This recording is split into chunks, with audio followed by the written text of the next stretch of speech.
Welcome again to Joe's Stunner Boxing. So, Eimantas Stanionis returns from, I think it's nearly nigh on 2 years out of the ring. Good performance. Won a 12-round decision over GABRIEL Maestre. Stanionis, in case you didn't know, he's from Lithuania. He is the current WBA welterweight champ. Very solid fighter. Very, very, very good fighter, actually. Quite underrated. Because sometimes I've done this myself. I think, oh yeah, Stanionis, I forgot about him. But I think part of the reason maybe he's from, Kaunas in Lithuania. Lovely country. Kaunas is beautiful. I was in Vilnius earlier in the year. Only a small nation of 3 million people, but not really renowned for its fighters, if you know what I mean. And yeah, Stanionis is changing that. I mean, this was a good, solid win after a long layoff. I think it is. It might even be more than 2 years that he's been out. But he's now, I think it's 15 wins with nine KOs.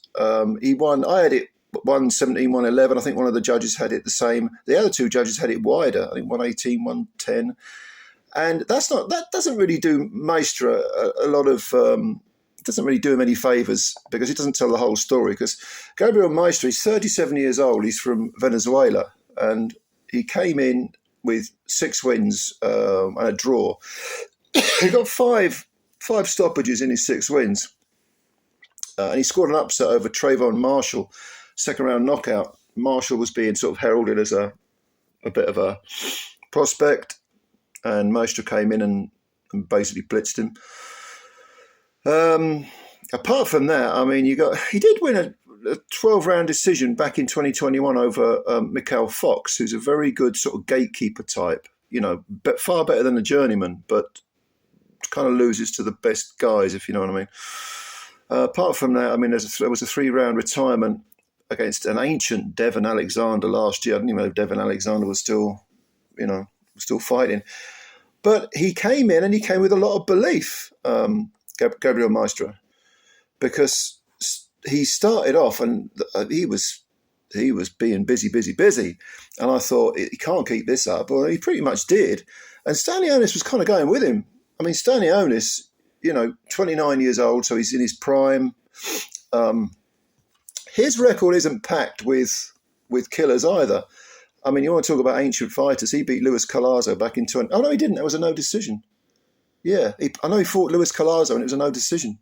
And Luis Collazo is back in 2021. Even he was 7-8 years past his best. A good fighter, Luis Collazo. Probably a decade past his best. Come to think of it. And he beat, he won a decision over Thomas Delorme, who's since been blitzed in 1 round, I think, but he's lost a couple of times in just the 1 round. So Stanionis was, he was chugging along, and then he got this chance against for a vacant belt. I think it was vacant anyway, against Radzev Butayev, won a split decision, and this was his first defence. Like I say, 2 years or whatever it is after winning the title. So you could think, well, there's a lot of ring rust there, but in actual fact, even though Gabriel Maestre started really, really quick and really busy, Stanionis was going with him. And Stanionis, like I said, is kind of underrated because his jab is extremely good. When he pumps it, nothing flash about him, nothing fancy. It's all very textbook. Good engine, very, very relaxed in there as well. Very relaxed, and completely unruffled by the fact that Maestre had started so quickly. Both guys actually went to the body very well, which I always like to see, money in the bank. But at the same time, despite the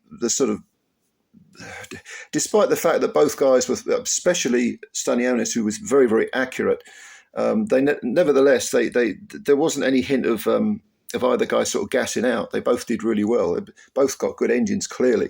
And this was a very sort of technical fight. Again, Maestre with lots of punches, but both guys orthodox, by the way. But I just felt that Stanionis was landing the more educated, the slicker, the more accurate punches. He was punching between Maestra's volleys. He was landing more. Stanionis had a very high guard. He was taking a lot of Maestra's punches on his gloves of forearms and not scoring punches. And yeah, I like I said, it 117, 111. Good fight. Not a great fight because it lacked a bit of drama, but technically very good and lots of punches thrown. I don't think it was boring. Some people may have found it a bit too technical.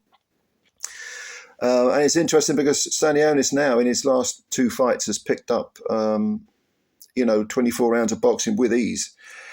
Has he ever been on the floor? I don't think he's ever been on the floor. I think he's got a pretty good jaw as well. But you know what? So has Maestra.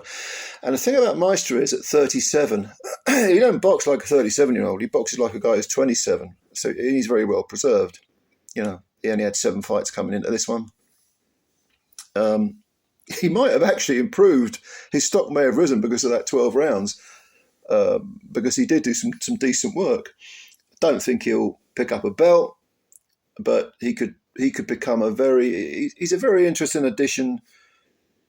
Maybe a voluntary perhaps for one of the welterweight champs, but certainly he, like I said earlier, like I said about Mikhail Fox, Maestra has that air of someone who you've got to be good to beat him. He could end up being a sort of gatekeeper for the elite. But it was a good fight. Well done to Stanionis. Am I right in saying he's Lithuania's only world champ ever? Wouldn't surprise me. I think that's right, but I could be wrong. I'll have to check on that one. Anyway, did you watch the fight? Did you like it? What do you think of Stanionis? How good do you think he is? I think he's probably better than people have given him credit for. Better than, the sort of B- level opposition that he's fought suggests. But let me know what you think. Comments below. And of course, as always, I appreciate your time. And please hit the like button, hit the subscribe button if you're new. More to come later tonight. I'll catch you then. Bye for now.